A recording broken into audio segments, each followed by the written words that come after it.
I'm Danny, and this is the Scream Princess podcast. Hello there, everybody. I'm Danny, and you are watching or listening to another episode of the Scream Princess podcast. And I am super excited about today's guest. We have got cult movie historian, film lecturer, interview host, and editor of We Belong Dead magazine, Darrell Buxton. And I've got, look, I've got some handy. How are you today, Darrell? Yeah, I'm great, thanks. Yeah, good to go. Thanks for inviting me on the podcast. I was listening earlier on and watching earlier on the one that you did with my pals Ian and Andrew from the Yes. BHF Book of Horror. Yeah, lovely to be here. Oh, well, thank you so much for agreeing to come on. How does it actually feel being on the other side of the interview? Because we met at the Festival of Fantastic Films, must be 3 years ago now in Manchester, and you interviewed Yeah, me on stage, and now the tables have turned. Yeah, it's not often I get interviewed. I do hundreds and hundreds of interviews around the country at different events. I've met all kinds of amazing people on stage, and yeah, it is sort of odd to think that people want to talk to me, about what I do because But you I'm do I'm so so much. You do so much in the world of cult film and horror film. And I mean, you really have gone from cult film fan to now being somebody who is really respected in your field in all of these different areas. So it's great to have you on. In fact, it's a little bit daunting for me because you've done this way more than I have. So you are the yeah, professional and I'm just winging it. yeah, it's strange for me as well, Danny. So we'll sort of help each other along, I think. Yes. But Well, yeah, to sort of give an example of I'm often so busy. I mean I'm supposed to be retired now because I had a day job that I left about 10 years ago, and the idea was to sort of put my feet up and watch DVDs or but that's when you Blu-rays. get old, when you Oh stop yeah, doing yeah. stuff. Well, I'm what am I now? Coming up to 63. So yeah, I don't know what counts as old these days, but maybe I've got a few working years left. Well, But I've just read they're putting the retirement age up to 70, so you better get yourself back out to work. wow, yeah. But I'm scraping by at the moment doing what I do. It's not well paid, but Mm. it's what my missus calls she calls it good work. As opposed to the sort of drudge that you Yeah. people do 9 to 5. So the problem with that is you swap a 9 to 5 existence for what ends up being like a 5:30 in the morning to midnight Yeah. existence. And especially with you, if It's you've got interviews to do and you've got to talk to people who are on all kinds of different time zones as well. So, you'll yeah. be working through the night. But I think it's different doing what you love, like doing a day job where it's just a money job, where, you're just doing it to pay the bills and, no one wants to go to their money job. But then doing something that you love, you don't mind putting in the time, although it doesn't pay as well. So you're kind of like, it's like a Definitely. weird balance, isn't it? Oh, absolutely. Yeah, it's great. And a lot of the people we associate with, at when me and you sort of go to festivals and bump into each other, a lot of the guys and ladies there are people that are in filmmaking, Hmm. as you are. And I sort of sit on the outside of that looking in a little bit. I've dabbled a little bit in filmmaking, but nothing to the extent of a lot of our friends and yourself, and uh, it. I'm sure it's the same for everyone who's involved in the British sort of low budget film scene Hmm. that you're doing what you want to do, but it's you've then got the logistical questions of, Yeah. oh, I've got to be in Stoke-on-Trent on Tuesday morning or whatever, or we've got to find a location for this big scene that we're going to do and we can't Yeah. find one, or where do we get £3,000 to pay for our props? So it's Yeah. everyone's got the same problems, but as you say, they're nice problems. It's doing Yeah. something we love doing. That's it. I mean, and a lot of people do have a day job. What was your day job, out of curiosity? I was a civil servant. Right. I used to work, although I say that I was also a union member, and I seem to spend more time on strike than I can remember more about the picket line and standing outside the office than I can about actually being at my desk. But But yeah, I was a civil servant working in the benefit system, and I managed to sort of maneuver myself. I always volunteered for the jobs that nobody else wanted, so that by doing that, I knew that if you worked in the department in a sort of standard benefit paying job, Hmm. um, the sort of two or three bosses above you in the chain of command all knew that job because they'd all come through it and done it, and so they could, with some authority, they could sort of lord it over the staff and tell them what to do, and tell them if they thought they were going wrong or whatever. So I always tried to maneuver it. So I volunteered for the jobs that nobody else wanted, and the little ones where I could sit in a corner on my own doing them, Hmm. and nobody had a clue what I was doing. So it was amazing. I mean, my final job for the last sort of 10 or 15 years was uh, I was dealing with people's mortgage payments and Right. helping out paying that as part of their benefit. And that's a job that doesn't even exist anymore now because they've changed that whole system. And it almost died out at the time I left. So, it's almost as though, oh, Darrell's gone. Nobody knows how to do this anymore. Yeah. We'll have to get the government minister to scrap it. I'm sure it wasn't like that, but it really did sort of fall into place at that same time. So I didn't care because I was in the Canary Islands on the sunbed, by that time. So enjoying my first week off. But it's funny, isn't it, how like life has a way of doing that. It's like when things come to an end, it's like at the right time, like you were retiring anyway, and then that comes to an Yeah, end. And then it kind of yeah, frees you up to kind of do the things that you want to do. I mean, I'm lucky, like, because I came from a modeling background and obviously went into acting, I can still fall on modeling and bits and pieces. So I've never had to have like a muggle job. I've always been able to be flexible. And also, as an actress, you need to be flexible. But the reason I kind of am doing this is because I moved to the Northeast 2 years ago. I'm kind of a long way away from like the filmmaking network. And although, I can still travel, I can still do stuff, I've got a lot more time on my hands. Like I don't have to earn the amount of money that I had to earn to live sure. living in London. So I don't have to work as much up here. So it gives me all this free time. But I was like, I'm getting a bit idle. Like last week, I managed to cock up twice with things. There was one, it was a podcast and it was in the diary and I knew it was in the diary and I just didn't show. And and I'm never like that. Like I'm not flaky. I've always turned up. And I think it's the fact that I really now have nothing to do. I don't even bother looking in my diary anymore. And there was another thing I was meant to go to an event and I thought in my head it was a Sunday and I thought it was 12 till 2. And then I was literally about to leave my house at 10. And then I looked in my diary and it was 10 till 12. So I would have missed it. So I was like, I need to kind of busy myself so that I have to look in my diary again so that I stop being flaky because it's literally, when you're busy, I seem to always be on schedule. Like I always know exactly what I'm doing. But yeah, recently, so it was a big apology actually. It was the Misty Moon people that I am flaked on. So I have groveled and we're going to reschedule. Yeah, yeah. My sort of I don't have a formal diary of such, but I tend to sort of have pieces of paper all over my desk with great long lists of what I've got to do on them, and I cross them out as they go, and then I find I'm sort of adding things because every time I look at my emails, a new job has come in, or there's something I've got to do. So I'm adding it onto this bit of paper, and then after about a week, you can barely read it. So I scrap it all and rewrite it and start again. It'd be much simpler to keep a diary, but for some Yeah. reason, you get used to what you like, don't you? And I like these little scraps of paper. So I and I use do, my it phone. works. It works. Well, I don't use an electronic diary. I know a lot of people use a phone diary now. I don't. I do have like a physical paper diary. Like it's Yeah, like I yeah, like reading books. I don't like reading iPads. Like I like a sure. diary in front of me. I don't want to read it on a screen.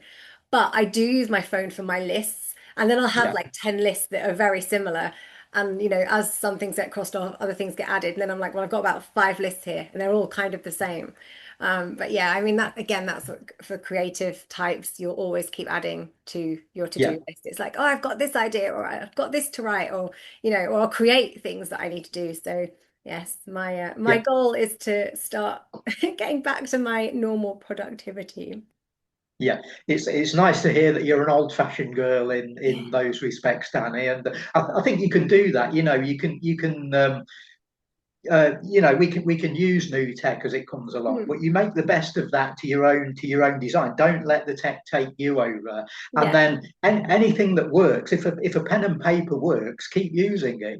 That's Yeah. that's that's how I feel, and it sounds like you're the same. Yeah, I mean, I have hundreds of notepads and I've tried to organize myself. So I've got a notepad for this film script that I want to be writing, a notepad for my murder mystery business, a notepad for this. So I try to keep them all separate. But I do I write notes. I use my laptop to actually do my writing because obviously you use technology and stuff. But I like things written down on paper. And it's like I reading a book, it's like, and especially a second-hand book, it's like, well, who else has read this book? This book's got history. It smells like old book. Like, how Oh many yeah. people have thumbed these pages? It's just nicer than kind of scrolling through this screen and giving yourself a headache on an iPad. It's not for me. Sure, sure. And I mean, as you mentioned, you've got your notepads for each film project and so on. I've got to take the opportunity to ask how are things going in your film world? Because I saw the film where you made your directorial debut, which was Yes, what was it, the Zodiac thing that you it did was, an yeah, it was the episode of? first Yes. horoscope. So you've turned this around and now you're asking me things. Um, That's what I do, yeah, that's what you Yeah, do. yeah. I've No, got to I've got to get out of the habit. it was horoscopes. So I mean, I It was sorry, Gemini. go on. It was Gemini, and it's Yeah, the horoscopes that's one. And right. I don't know if you've seen the other two because I did horoscopes two and three. I did Dragon for horoscopes two, and I don't know if you managed to see that. I know they screened it at Horror on Sea and at Romford. Yeah, I don't know if you saw yeah. it. And I then didn't because my thing at Horror on Sea is now Paul runs it over 2 weekends. I can yeah, normally only manage to get to one of them, mm, and I either pick the first or the second.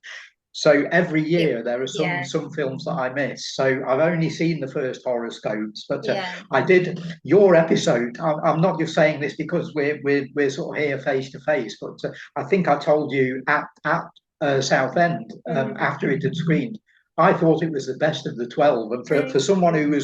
who was taking their first steps behind the camera, having done so much in front of the camera, Mm. I thought it was amazing. I thought it was the best of the 12 Thank episodes, you. and it's great to know that you're sort of doing more. It's always good to see you in front of the Yeah. camera, but great to see you making films as well. So Yeah, well, I'll send you. I've got my other two. They're like secret links on YouTube that not everybody can get to, but yeah, I will send you my other two. So for the second one, I did Dragon because it was Chinese horoscopes, and I had Judy Matheson as my lead. And I actually great, wasn't going to be in that one at all, but then I was like, I'd also like to get the chance to be on screen with Judy, so I did put myself in it for a little bit. And then we did the dark horoscopes, and I got given it was the title was Hunger, and I did a more kind of comedic piece. So I'll send them to you so you can watch, brilliant. peruse at your own, Um, you know. I'd love to see those. Yeah, yeah. Oh, And talking of Judy, I think you met Judy for the first time when I interviewed her and then interviewed you, sort of back to yeah. back at Manchester, and you both hit it off. It was like you'd known each other forever. It Well, we'd really had was. the journey. So I think I'd very briefly met her at an MCM Comic Con that we were both Yeah, at. Um, I don't know if it was possibly Birmingham. I think it was Birmingham. So I met her there, but only very, very briefly. And then I think because there was a train strike, we couldn't get to Manchester via the train. So we had a driver, and obviously both of us were in London at the time, so we shared the driver. So we had that kind of journey to Manchester to get to know each other. And yeah, it was literally like we've known each other forever. yeah, that's great. And as I say, as an old union man, I'm glad to hear that someone striking actually worked out for you. So Yeah, there you go. There you go. yeah, It yeah. worked out in a mysterious way. Yeah, that's great to know. Anyway, I seem to be sort of taking over asking the questions, so I'll sit Okay. back and let I've you got a do big the job. list of questions here for you too. Fire away. We will begin. So, what was it that actually drew you to cult cinema? Was it a specific film or a specific moment? What was it that kind of gave you that love? Yeah, I don't know that I wasn't sort of hit by it because I can remember as a kid, my earliest memories as a kid were watching Doctor Who on an old black and white TV when I was about 5 or 6, Mm. and it's great because I've got quite vivid memories of watching quite a few of the Doctor Who episodes that are now missing. So Yeah. which I would have seen when I was like 6 or 7, and so they're all in my head somewhere. And if someone's got the technology to sort of draw them out, we could get those episodes back. But I had like Batman and Thunderbirds toys and things. I can remember playing with them in the backyard at home, and I can even remember losing. Uh, it was either a Robin figure from a Batmobile, or it was something from a UFO toy that I had. Like a missile that fired on something like that. I lost down the drain. I probably lost a lot of stuff down the drain in the backyard. But so yeah, it was just what I was watching on TV, and I think people. I grew up sort of in the late 60s and through the 70s, and people that are a bit younger than me have all these great memories of watching amazing TV in the 70s as well, and I think our generations did sort of, we almost had this cult thing sort of came into us by osmosis. And it Mm. was normal. It was just you turned the TV on and there was something mad on, like Ace of Wands or the Tomorrow People or Doctor Who or Batman. And we just thought, oh, this is telly. You didn't Yeah. think anything So you didn't special know of it was it. cult TV then. No, Like it's no, become no. cult now over the years. So I suppose Yeah, when you were watching it for the first time, you had yeah, no idea how big it was going to be because if it obviously it's a major big thing now, all of this. Whereas a lot of the TV shows now, in a few years' time they'll be forgotten about. Whereas like things, sure. there are certain things that are going to stick around forever.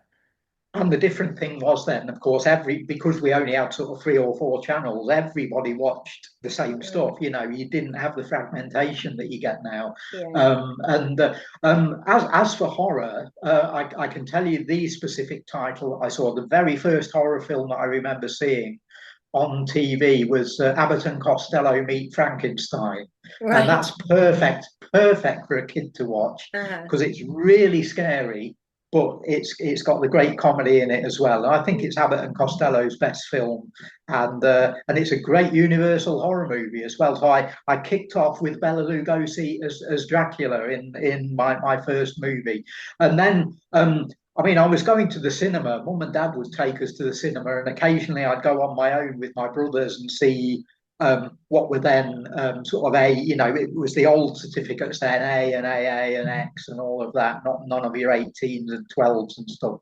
And so I saw stuff like Jaws when it first came out, and I would have been age 13, I think then. Mm. And because that was an A certificate, my brothers, who were sort of 3 or 4 years younger than me, could get in as well, and we sort of got our parents to take us, and so we were there on sort of opening weekend of Jaws in the local cinema, and then stuff like there were sort of kids films coming out like things like Land That Time Forgot and At the Earth's Core and all those great Amicus monster films, and we go and see those at the cinema, Warlords of Atlantis and the Ray Harryhausen stuff, and then as I got older, from the age of 16, I left school at 16. I looked about 11 or 12, but this was at a time when cinemas were dying on their arse, so they would let anybody in.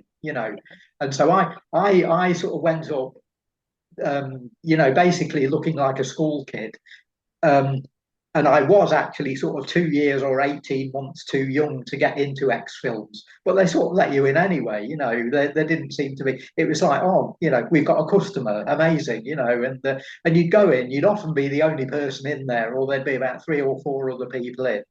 And I can remember seeing stuff like Death Race 2000 and some of the early slasher films and stuff.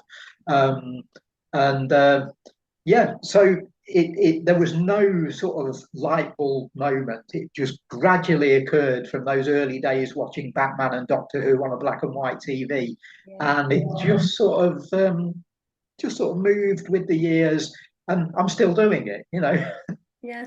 So how did you then transition from being a film fan to then going into being a historian, an author, a lecturer? Yeah. I I remember getting a typewriter, like an old-fashioned clunky, clanking of keys, inky ribbon typewriter. When I was 16, I think, for my 16th birthday, and I already fancied myself a bit as, oh, I know a bit about horror films and I know a bit about fantasy and science fiction. And I was buying all the magazines that were coming out at the time, like House of Hammer and Starburst and stuff like that. And I remember about the age of 17, I actually tried to write a book on the history of horror films. And I'm sure I've probably still got it somewhere because I keep everything. I bet I've still got the manuscript, and it's probably awful and full of mistakes and stuff. But yeah, this was about 1979, 1980. I was about 16 or 17, and thought, yeah, I can write about horror films, and then a few years later, uh, as we've currently got the filmmaking scene that you're heavily involved in. The weird thing was the reaction to the video nasties thing in Britain was not that people went out and made films. They did in Germany. There's all the German filmmakers rose up and said, look, films are being banned in Germany. Let's make our own, which is where you got all those things like Violent Shit and the Jörg Buttgereit films coming from, Necromantique and all of that. We never did that in Britain. What we did instead was all the horror fans that were sort of anti the video nasty ban rose up and we created fanzines, and we were doing these cut and paste, literal cut and paste, actually sticking photographs onto bits of paper, and stapling them together and getting them done down the photocopy shop. And I actually created my own fanzine in 1986, and it ran for about 6 issues. It was called Imagination Explosion, and it was a sort of mixture of horror, fantasy, bits of everything. And I just review films in there. And I remember getting I sold about 100 copies of that per issue. And the fanzines all used to advertise in the back of each other. We all had like classified ads in.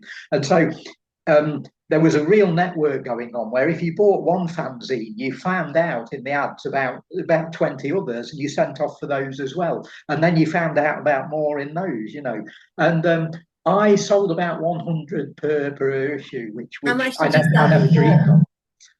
They were for about £3 or something, But then that's um, actually a lot of money that that compared that to was like a actually magazine quite a now. bit then.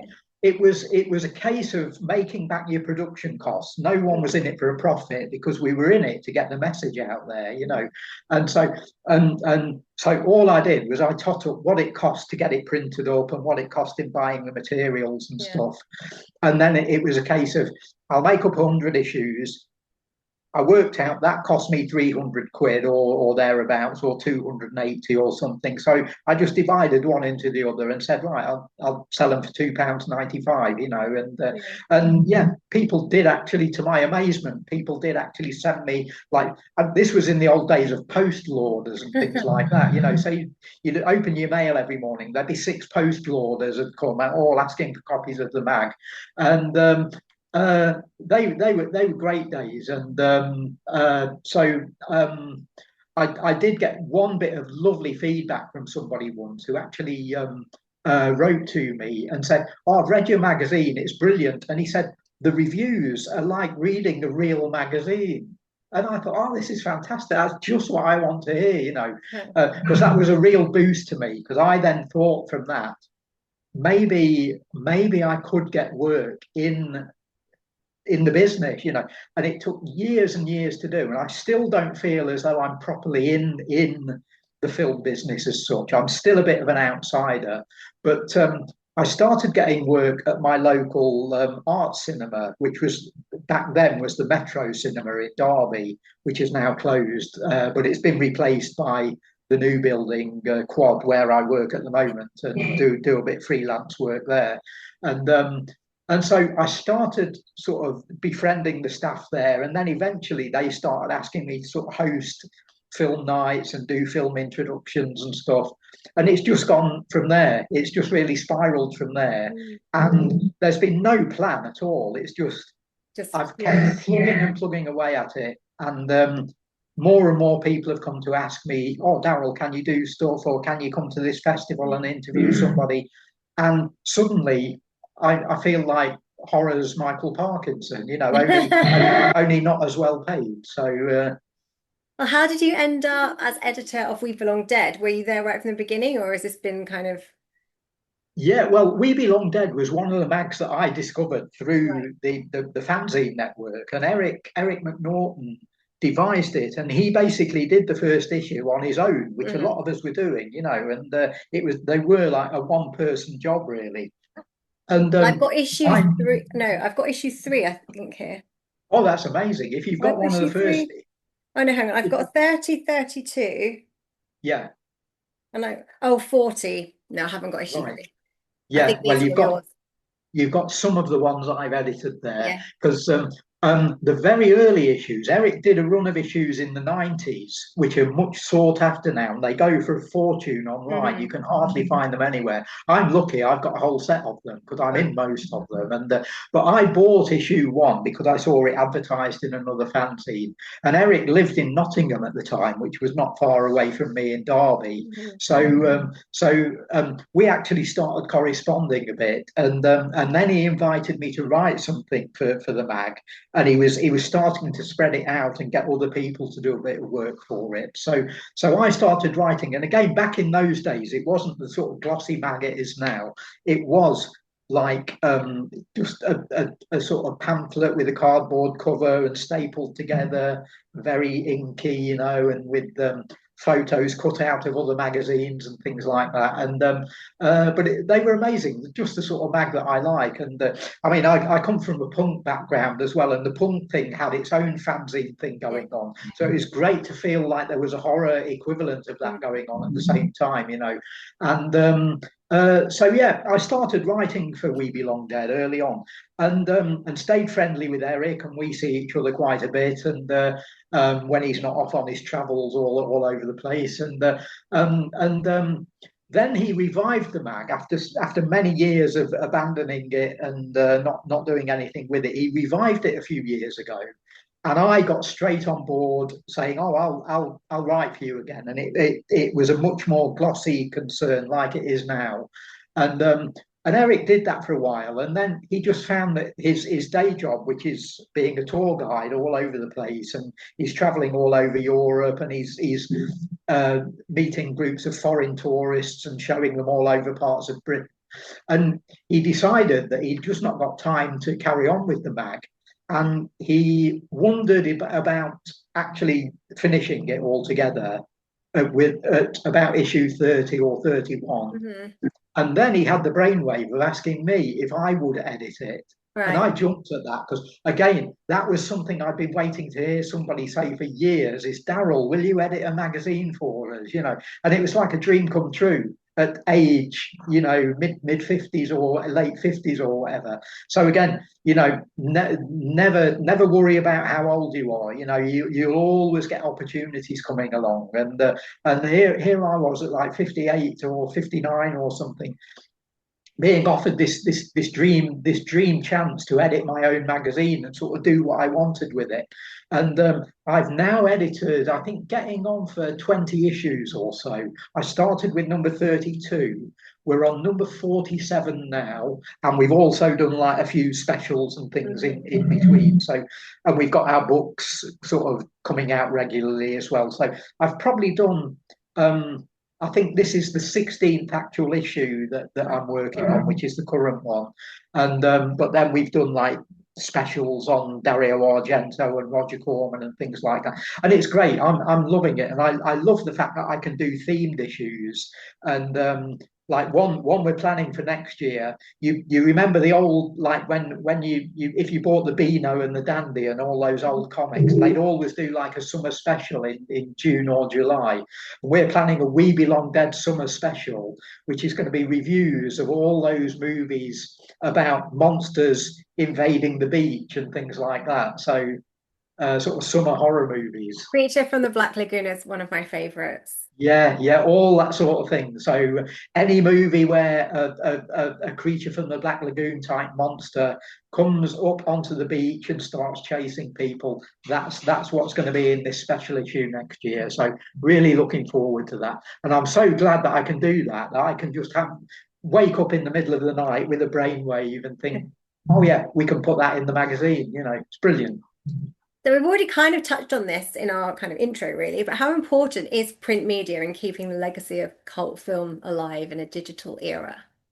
Absolutely. I think people there's a certain generation that still trusts in print and still sees it as, I think they believe what they see in print Mm. more than they might see online. I think there really is that sense with a sort of maybe an older generation, maybe my generation and slightly younger, but I think we sometimes transmit that through to younger people as well.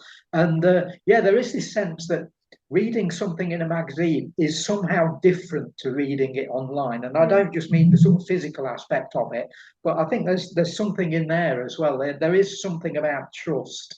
And I think the sense is that if someone's taken the trouble to write this and type it out and send it off to an editor, and the editor has then looked through that and sort of corrected it and fixed it and then printed it on paper that you can sort of leaf through, more effort has gone into that than goes into some keyboard warrior just tapping out a review on Yeah. IMDb.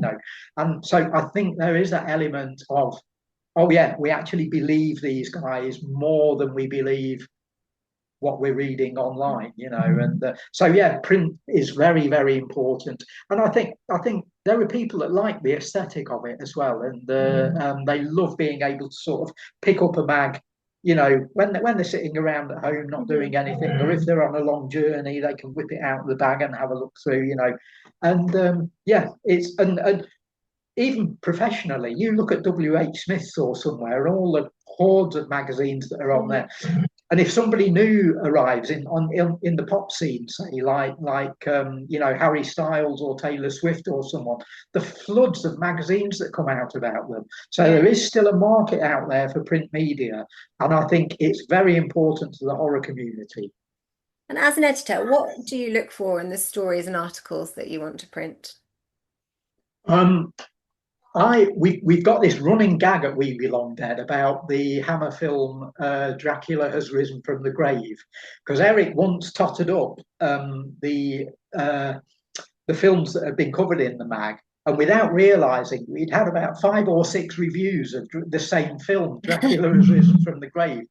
Now, I don't mind that, and in answer to your question, I don't mind the same films being covered over and over again, providing this is the important thing, and this is the answer to what you've asked me, that the writer doesn't just say the same old stuff. Mhm. If you can take a film that has been covered time and time and time again and put a different spin on it, um, you're the sort of person that I want working for We Belong Dead. So they're the kind of writers that we aim for. We've got an amazing crew.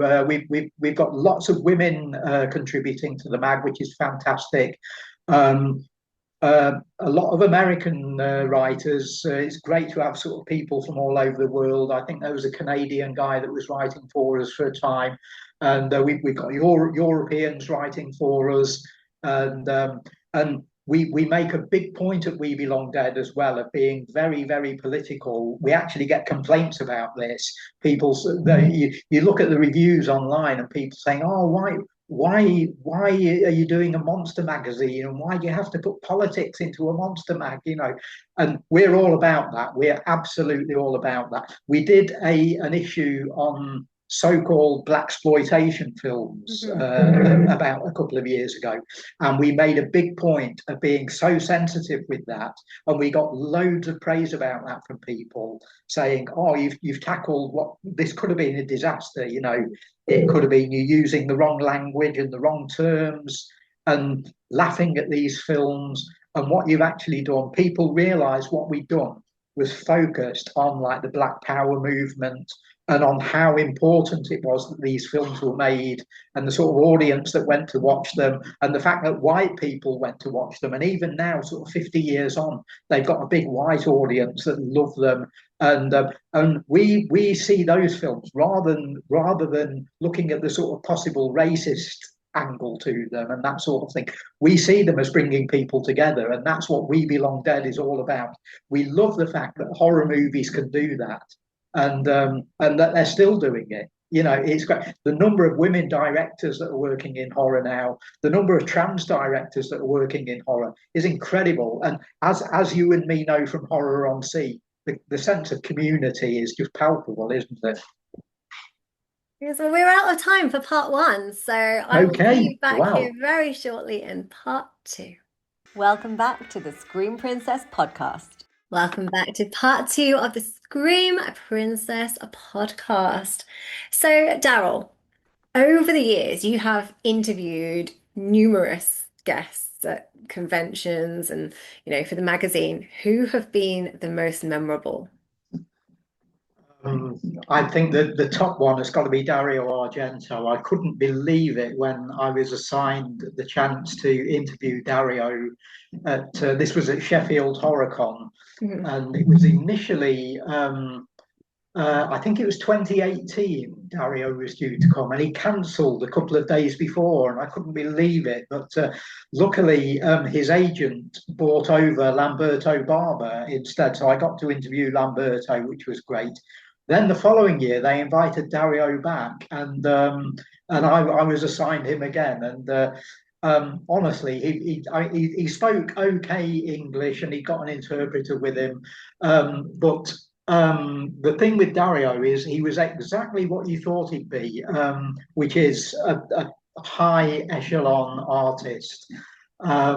Talking to him was like I've said this to other people when I've mentioned interviewing Dario. It was like interviewing Beethoven or someone. It was at that sort of level. It was like interviewing Picasso. You know, you got a sense that okay, he was there talking about horror movies, but he was talking about them in such an elevated way that you could tell that when you watch his films, you do get the sense that there's a genuine artistic vision there. And I can tell you from meeting Dario face to face, that is absolutely the case. He is a committed. He's almost like a poet. You know, and usually I do an interview and you have a bit of banter on stage and you're having a few laughs and stuff. This was like something else. You know, it was like another level, and it was like, oh right, today I'm interviewing one of the world's great artists, you know, and he was fabulous, and he was great with the fans as well, and you know he had a laugh with the fans and everything. But when it came to the interview, he got something to say, and he made sure that he said it. But he was very gracious about his own influences as well. He talked about how because he'd written for Sergio Leone in the 60s, and he said he was on set of um, Once Upon a Time in the West, and he said all I did was I just sat and looked at Leone and looked at what he was doing, and I just soaked it all up. And he said I've tried to bring some of that to my own work. He was fabulous, and someone my favourite bit of that interview again, which I've related this story a time or two, is that. Someone in the audience, we always have like an audience Q&A section, and someone in the audience put their hand up, and they asked a question that to most people would be the most banal. If I asked it to you, it would be the most banal question you could imagine. But to Dario, it was perfect. And their question was, what's your favorite color? What a question to ask Dario. And he came back with the perfect Dario answer as well. He said, oh, I know really have a favorite color. I like yellow, I like blue, I like red, I like green, and just went through the spectrum, you know. And I thought, what a great question and what a great answer. And again, every time I watch a Dario film now, um, you know, it's I remember that part of the interview, whenever you see the amazing colours popping out on screen. One person I loved interviewing, who was a bit of a surprise. Occasionally, I get assigned people that have maybe only done one or two films that Mhm. they're known for, you know. And I got to interview the guy who played Wishmaster, Andrew Divoff, and I thought, I'm going to struggle to get half an hour out of this. You know, Mm. I do like 2 half-hour interviews, one on the Saturday, one on the Sunday at Sheffield. And I thought, I'm going to really struggle to get 2 30-minute sessions out of this guy, you know. But my God, he was the friendliest guy backstage, Oh. chatting to everyone, asking people about themselves, you know, and the I a thing I always love. Here's a tip for anyone out there who's in the business who might be interviewed one day.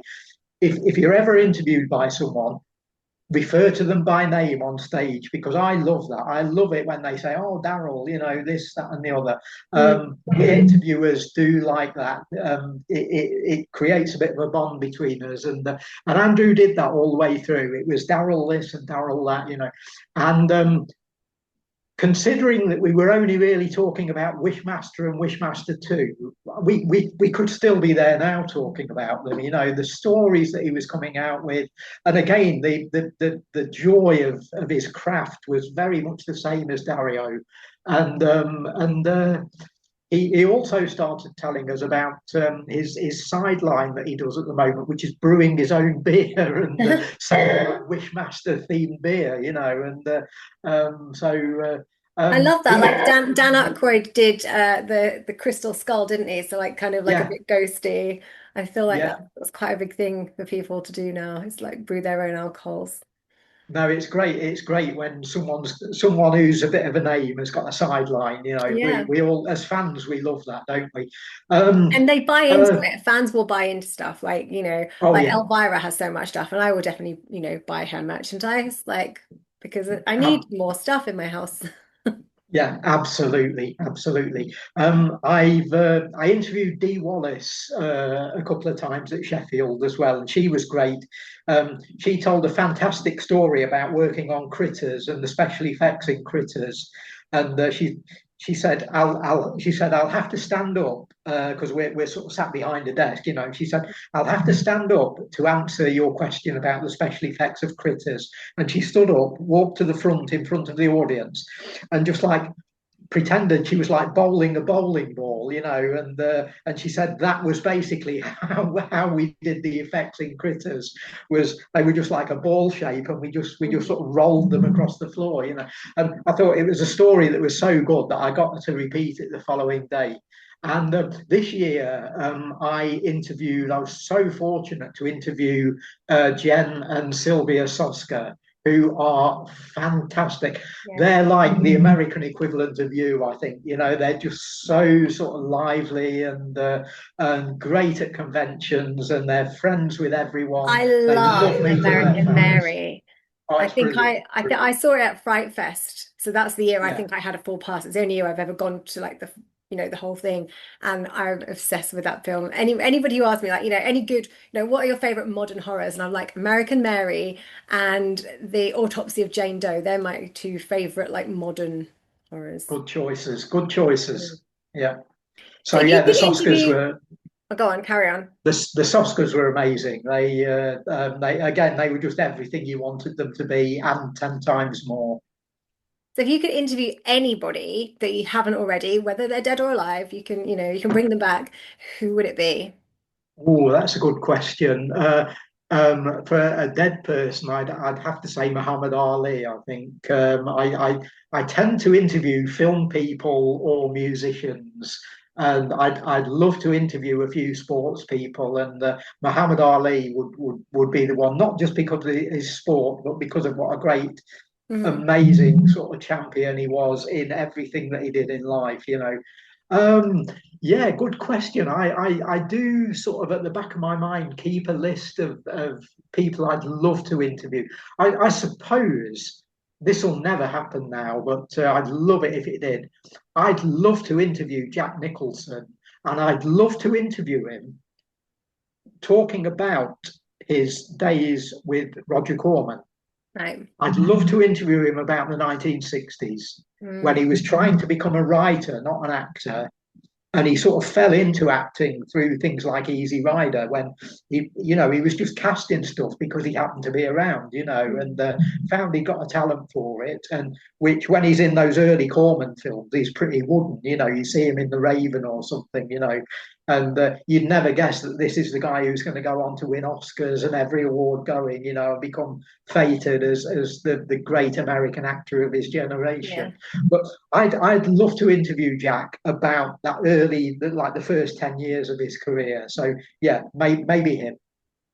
And if you could curate the ultimate cult film festival, what films would you put in it? Um, I'd probably take a bit of a tip from Horror on Sea actually, and oh, you've got a friend joined you Got a there. friend. I love cats, His so purring will that's great. probably overrule this whole thing. He's the loudest purrer you've ever heard. Terrific. Looks very nice. Anyway, my curated festival. Yeah, I might take a bit of a tip from Horror on Sea and look at the independent scene and maybe show you a lot of the films that I've enjoyed that Paul Mm. Cockrove has programmed.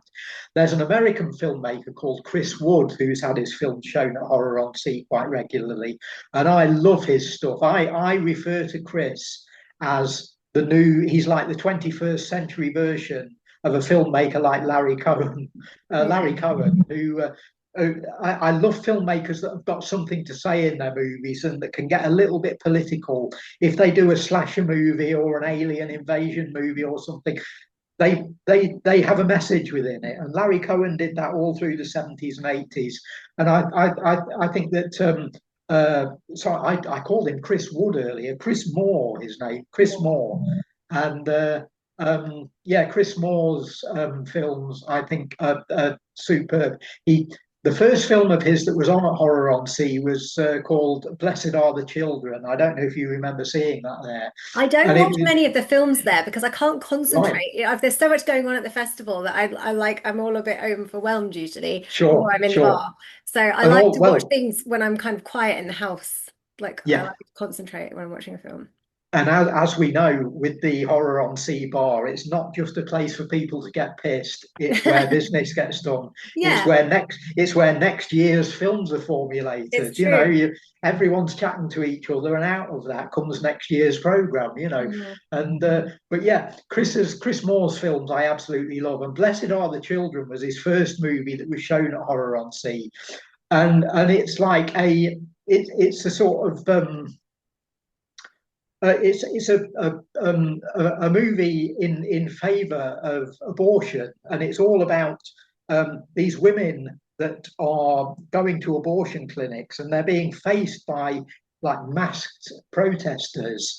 One of whom turns out to be a slasher killer who breaks into this house where these three women live together, and it's sensational. The mixture of the message and the horror are brilliant. And I what love a I'm good most slasher. Slasher's oh, my it's got favorite yeah. subgenre. This is a really good one, and my favorite scene in it was Chris actually dared to copy the elevator scene in Brian De Palma's Dress to Kill, where Angie Dickinson gets killed in the lift. Right. Chris actually remade that shot for shot in his film, You and not get sued for it, that?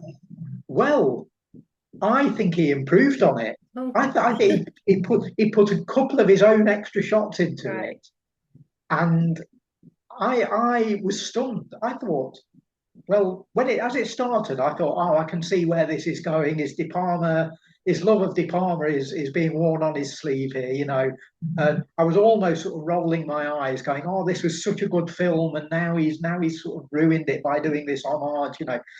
And then he put these couple of extra little horrific close-up shots in, Oh, and I thought, I can see what he's doing here. right. He's actually dared to take one of his own favourite scenes and think, can I improve on this? And I thought he's done it. Congratulations. And I've been looking out for his work ever since. And he's made about 5 or 6 films since, and I'll look they've out for all him because he really sounds impressed me. good. He sounds like Yeah, he's interesting.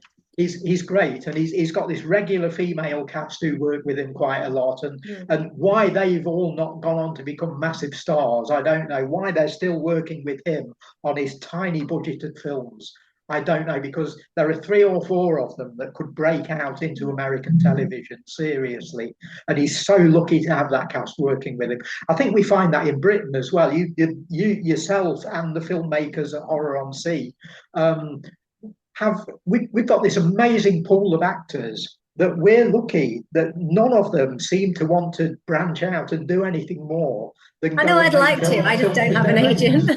mates. Yeah, but I'm sure you could do it, Danny. But yeah, I mean, I guess you're happy doing what you're doing at the level that you're doing it. I mean, I love You doing seem to horror. be. Yeah, yeah. I I love horror.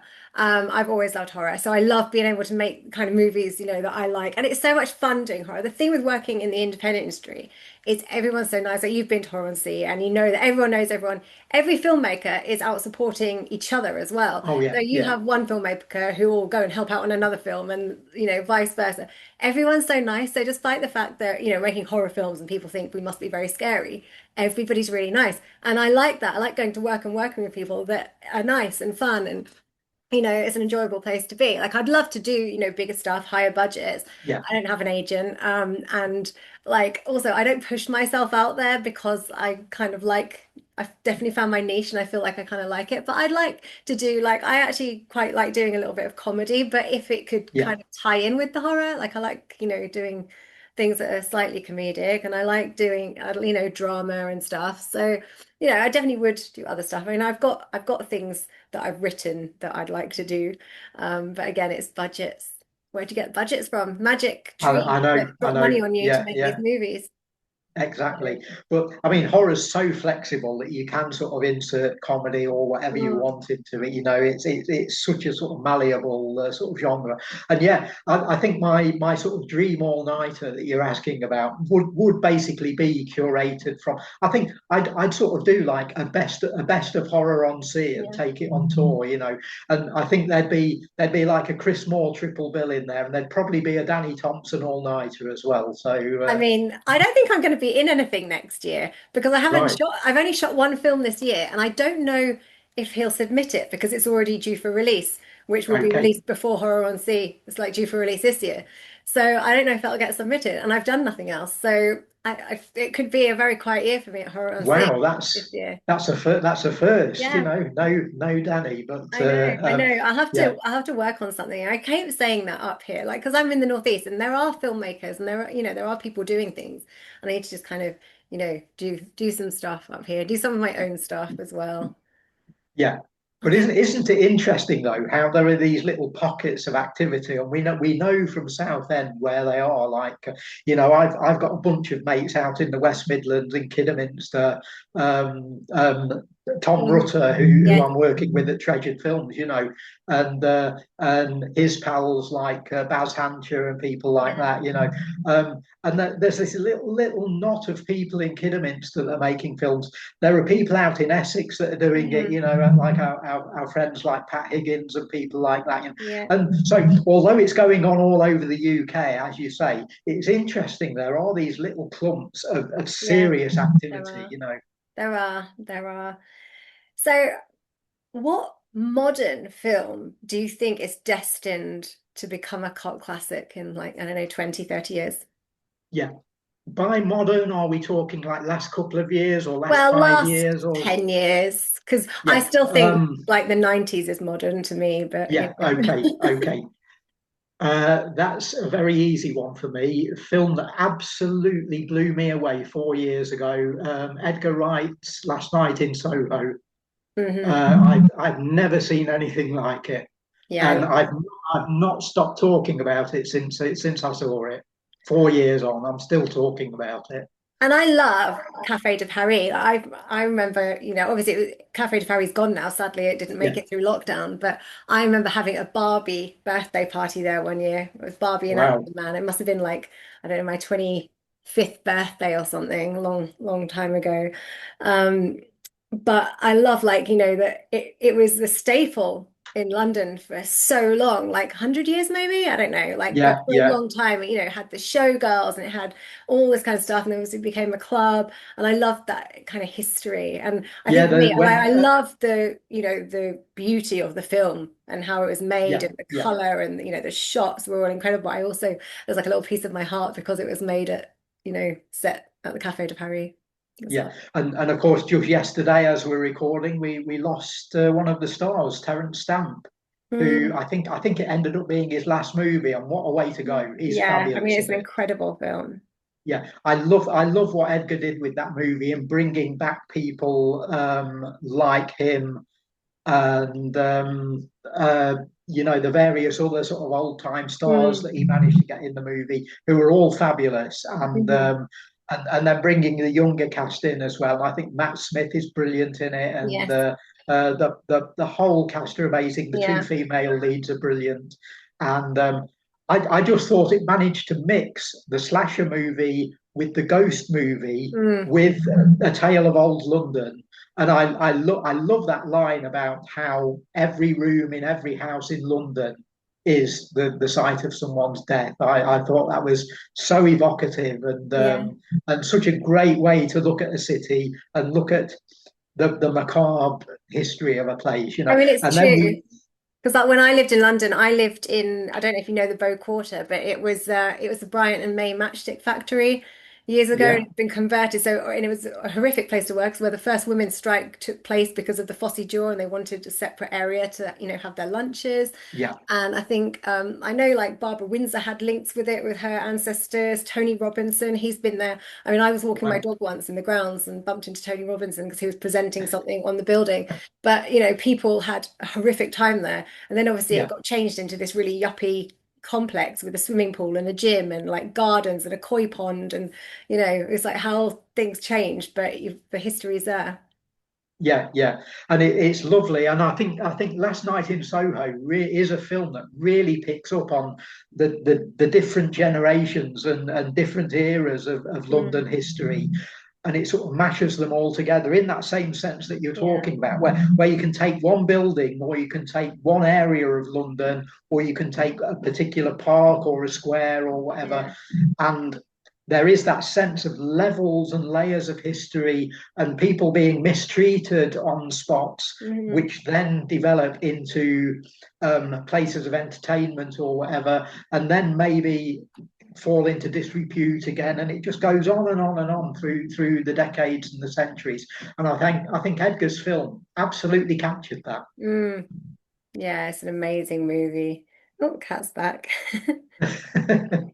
So how do you feel about the current boom in franchises being remade for modern audiences? um, as as with anything, if the films are good, I'm happy. If they're not, I'm not, and Mm. it's as simple as that. That's all I'm going to say on that. Well, I'm a big I fan like of I like like I like a good film. yeah, I mean, I'm a big fan. Like my favorite era is like the 90s slasher movies. That's when I was like a teenager and I was kind of getting into, watching the genre. And I think you always tend to love those films that you kind of your sort of teenage years, what you watch then. And obviously when they brought Scream back, I was really worried, but I've loved it. And now obviously I Know Yeah. What You Did Last Summer. I like that they haven't remade it. They've kind of rebooted it. So obviously the I Know What You Did Last Summer, they have original cast members in it. The story's similar. It's along the lines of somebody did something last summer and someone's trying to get revenge, but like they haven't just remade it and Mm. redone the same characters. So I kind of did like it, but Yeah, I sometimes got I feel like they I should be got left something out alone. of that. Yeah, Mm, yeah. And I'll throw in the name too. I did say I wasn't going to say anymore, but I'll throw in the name David Gordon Green here because I absolutely hated his Exorcist movie. But I'm one of the people who loved his three Halloween films. right. And the reason I loved them is precisely the reason that I sort of expressed earlier when I was talking about other things. They're political and they've got something to Mm, say. I right. think the second of his Halloween trilogy was the best film that I've seen about Donald Trump's America Yeah. anywhere, and I think he absolutely nailed what's going on in America in a slasher movie. And the third movie I think is really clever, and I think a lot of people have maybe not understood it entirely. Um, because you know, there's a lot of talk about who's this kid who appears in the film, who's come out of nowhere. Mhm. Why is he the main character? Why don't we see more of Michael? I don't think Michael Myers is in that film. I think he's in the kid's head. Right. I think I don't think it's quite so much of a Halloween remake. It's more of a remake of something like John Carpenter's Christie. Hmm. I think if you see that relationship between the teenager and the Michael Myers, who I think is a figment, Hmm. I think that film works a lot better than if you're approaching it as a straight Halloween Yeah, movie I with love that Michael hidden interpretation. away in the sewers. Yeah. Yeah, yeah. And I always like putting spins on movies and looking for my own sort of way of interpreting them. Mm. And if my interpretation makes the film a better film, I feel good about Yeah. defending it, you know. And I think with a film like that that got slagged off by the horror community, I thought, no, if you just twist it a little and look at it a different way and say, is Michael really there? Which is why, as well, when he gets mangled up at the end, he can still come back from that because he's not really been killed. Yeah. He's been killed in the That's my boy's issue with him mind. as a character. So I like the slasher movies where the character doesn't have like superhuman abilities, like where Yeah, yeah, they yeah, are real and therefore that actually could happen in real life. Whereas Michael Myers, because he's this kind of superhuman and like, super strength and everything, yeah. I've Well, I've never been that he's into yeah, it. he's even had his head cut off. He's been Yeah, mangled up in this machine, you know, and he yeah. keeps coming back. How? And they never sort of explain it, you know. No, with It's your just, oh, interpretation, he's actually, back. then Yeah, I could get yeah, on board, I think, yeah, yeah, more than previously. yeah. I do. I push very strongly for that. I think David Gordon Green there made a film that he knew was going to upset fans, and he didn't explain himself. I think Michael is. If you rewatch that final Halloween film and watch it, imagining that Michael isn't there and that he's just in the boy's head, Hmm. it works 50 times better. Okay, well, if you could remake any cult horror film for a modern audience with any cast members, what would it be? Who would you cast? Oh, that is a good question. I love my British horror films and I love my political films, as I've said. And there's a film from around the late 60s, early 70s called The Corpse or Crucible of Horror, which Yeah. I'm a massive favourite of. It's the best film that Michael Gough ever made. I'm a big fan of Michael Gough, who gets a lot of criticism for certain films. Like a lot of people don't like him in the first Hammer Dracula movie. I love him in that film.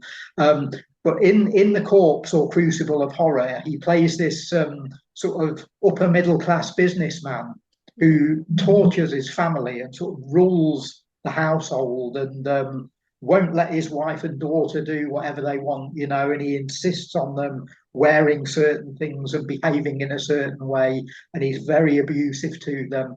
And they decide to get together and kill him. And they murder him, dump his body in a crate, and throw it over a ravine into a pool of water, and he's clearly dead. He's dead. There's no question of that. And he just comes back the following morning without any explanation. And again, it's a question of interpretation. And this movie came out at the same time as things like Play for Today were very big on British TV. And we were getting filmmakers like Lindsay Anderson, who was starting to bring surrealism into British movies and this sense of magic realism, you know. And I think The Corpse is that type of film. I think it's saying, okay, they've killed this abusive guy who's like the master of the household, but in life you can't kill people like that. Mm. And therefore the symbolism of the movie is that we'll because it's a horror movie, we can bring him back and we don't have to explain why. And that makes sense within the story because it's a symbol. Again, it's like Michael Myers being in a character's head, you know. He's not really come back, but he's symbolically come back as a sign that you can never get rid of this breed of person. And I would love to see that film remade. And I might be tempted to cast, if I had to cast from the current pool of actors, I don't think that we've got that sort of breed of actor like Michael Gough anymore. So I don't think you could quite have that character the same. I'd be tempted, believe it or not, to cast Danny Dyer in that part. Oh, really? I think he could play a great sort of abusive husband, and Yeah. maybe have the character not so much as like a city stockbroker as Michael Gough plays him in a suit and tie, but maybe a bit more of a sort of yuppie wheeler dealer on the stock market floor sort of thing. And I think Danny could sort of fit that. Mm, That he'd be a sort of wide boy type character, he'd still be involved in stockbroking and city finance, but yeah. he'd be a bit more sort of post Wall Street, a bit Mhm. as Paul Whitehouse says, a little bit way, a little bit worse sort of thing. But I think Danny Dyer could bring a lot to that sort of part and play it in a different way, and you could tell the same sort of story um, with him sort of abusing his family. And Yeah. I think he always comes across as a very kind and sort of loving person when it comes to things like friends and family. And I Mm. think he'd see that as an acting challenge, and I think he'd be up for that.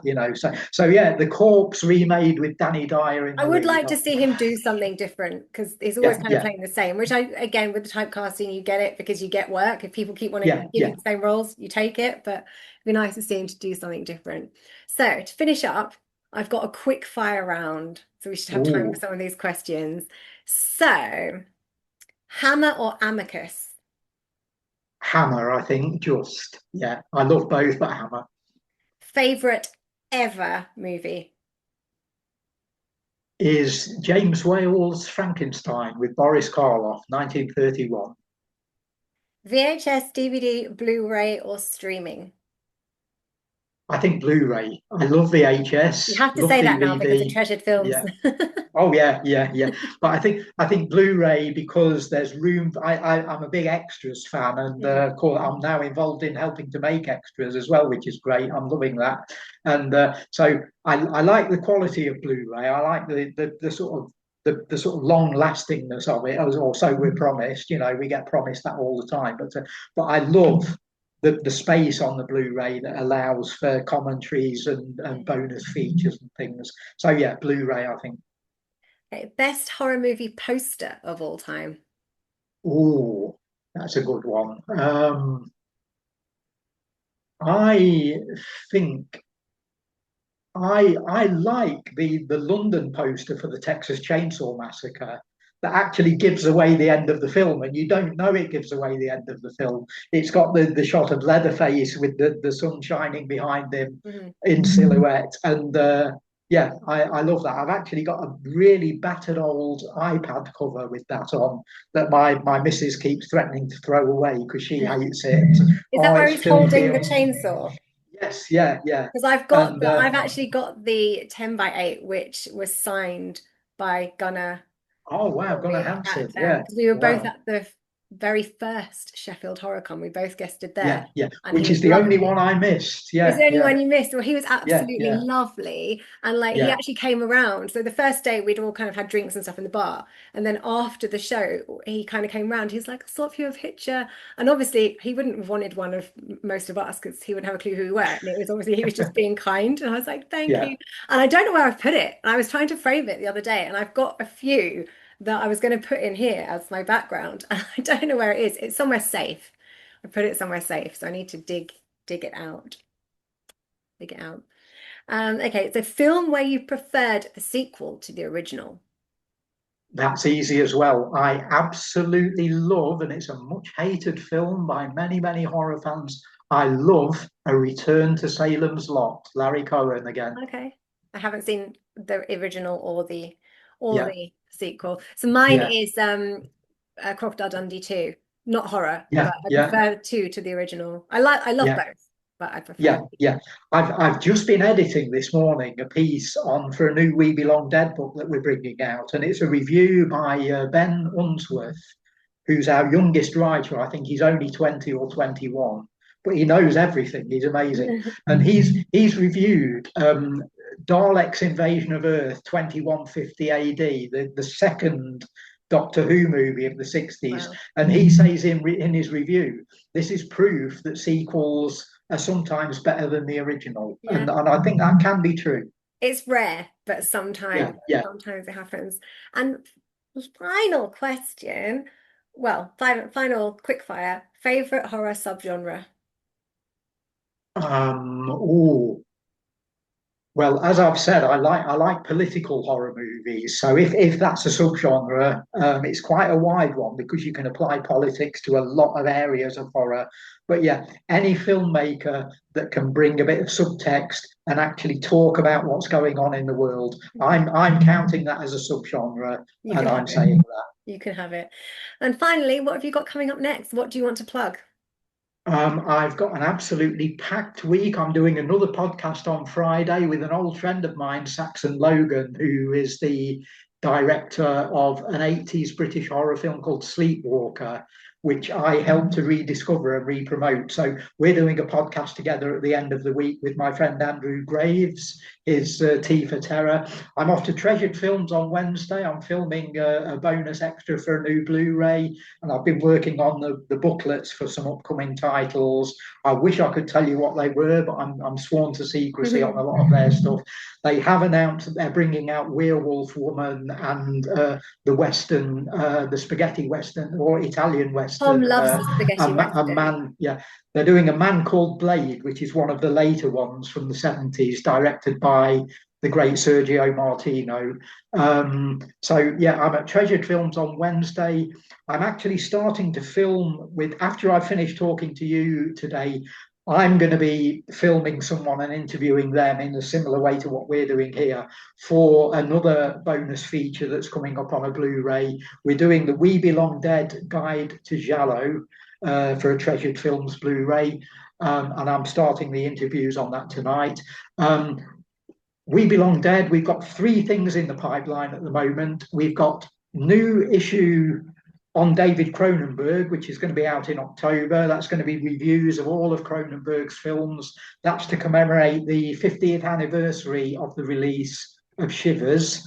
And we've got two new books on the way as well. We're working on this one at the moment, which is called Mods and Shockers, and we're going to be releasing that and launching it at the Festival of Fantastic Films in Manchester this year. I'm about halfway through editing it, and it's absolutely fantastic so far. I'm loving what our writers have done. So it's going to be every British horror movie of the 1960s.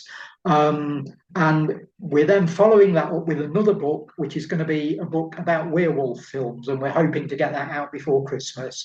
So that's what's on the way from We Belong Dead. So I know yeah, somebody very, would very definitely want busy. that for Christmas because Fantastic, my partner's fantastic, dad is a big werewolf film fan.